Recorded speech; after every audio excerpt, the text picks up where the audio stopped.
Hello YouTube, this is Valturg, and I am going to be casting a 2v2 actually this time, and I'm actually pretty happy with these games I've been playing. I've been playing with KennedyFreak, who I featured in my last video, but this is going to be 2v2.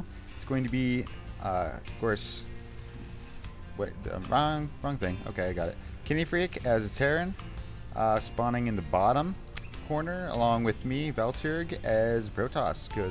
So it's going to be a TP versus TP. TP v TP. That's really hard to say. But we're going to be facing Laz and Ches Skrillex. So apparently we're going to be facing Skrillex, and I'm just wondering if he's going to defeat us with giant subwoofers or something. I was actually kind of curious in this game what he was going to do. So they are both silver level players, and I am a bronze player, and I'm already supply box, as you can see. It's terrible.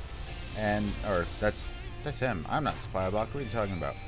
I'm a bronze player.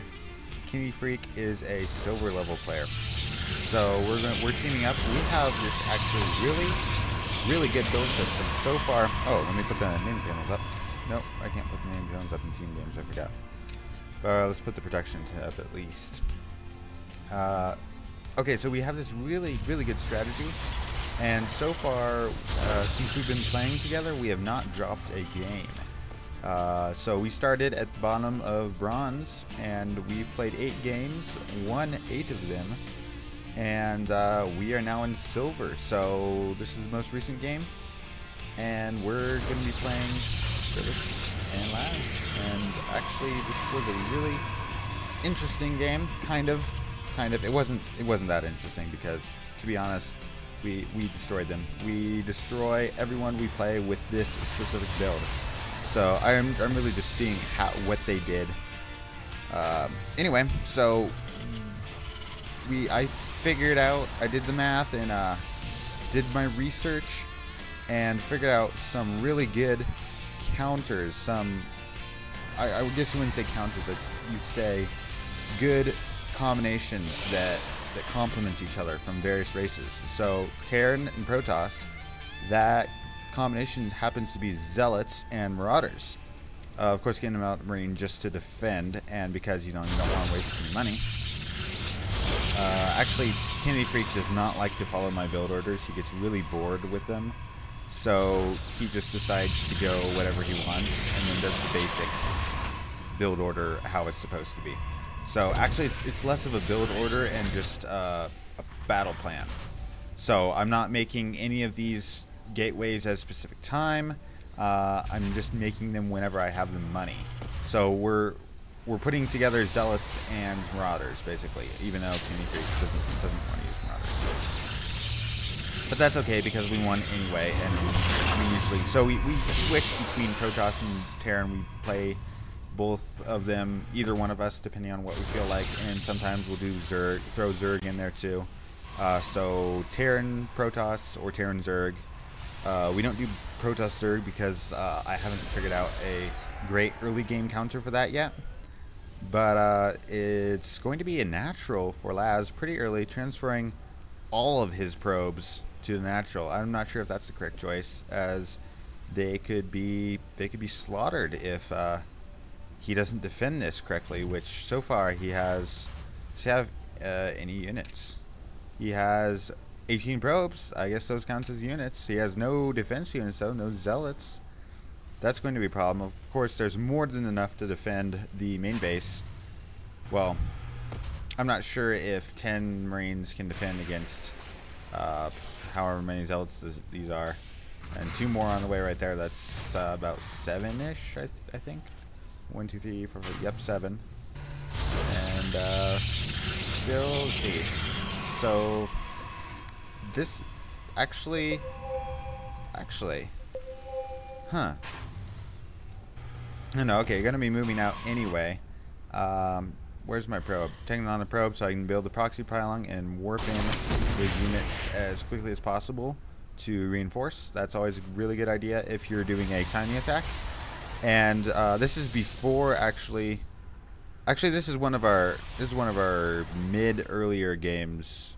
So I've actually played games before this. We figure out we make as many of the units that we had planned to make as we can, and then we move out at the 9-minute mark. This one was actually a little bit earlier, and we don't have as much, but we have definitely more than enough to defend this, to attack this. With Marines and Stalkers plus the Zealots, just absorb so much of that damage and take out all of them with their side blades. Definitely, Zealots are much better than Marines. I'm gonna be running a couple of them into the base. Now, we did not actually, let's see. Base is under attack. There. We did not spot this expansion, so I do not know that he has no base, or he basically has nothing. I was thinking, why does he have nothing over here? And it's because he was doing stuff down here, so he's already going to be moving his main base down here pretty much by building that pylon so he can build more structures. If he wasn't moving his base, he would just build a pylon right here to repower that. But Skrillex is going to be lifting off and leaving. I can't allow that to happen, so where's my stalker? I'm going to take my stalker over here and attack. Maybe that was, I don't know, the games kind of blend together after a while. But there we go. Yeah, I am going to try to attack that command center so he can't fly away. But Skrillex does leave the game as he realizes there's nothing more he can really do. Basically, I'm just going to chase his command center around for a while. Zealots just, you know, having fun, taking out what they can. Because Laz behind micro these probes away. He's not going to get him very far though, as I do have that stalker, which doesn't attack them. But that didn't work. Try to, and then he just micros him over here and just gives up. So, KennedyFreak had these over here to try to counter wherever he was trying to land, but it didn't work. So at this point, we know he has a base, and we know he's making bajillions of cannons. And I don't know what my Zealot's trying to do, but it's apparently working. 8 Marauders on the field, as well as 12 Marines, plus my 11 Zealots. I'm really not making much more else right now, just because I really, one of my weaknesses is I get caught up in the micro, and I don't macro enough while I'm fighting the units. And so I like the battles. I like watching all of them. And I'm just, no, don't need Stalker. Warping the Stalker's right there. The Zealot does get taken out. I said this in reverse order. I should have said the Zealot got taken out, and then I'm working on the Stalker. Warping the cannons, just in case he tries to run at me with something. Which of course he's making another Zealot, so he does do that quickly. That Stalker is still just taking out those units. For actually no reason. I should just bring him over here to defend whatever I may need defending.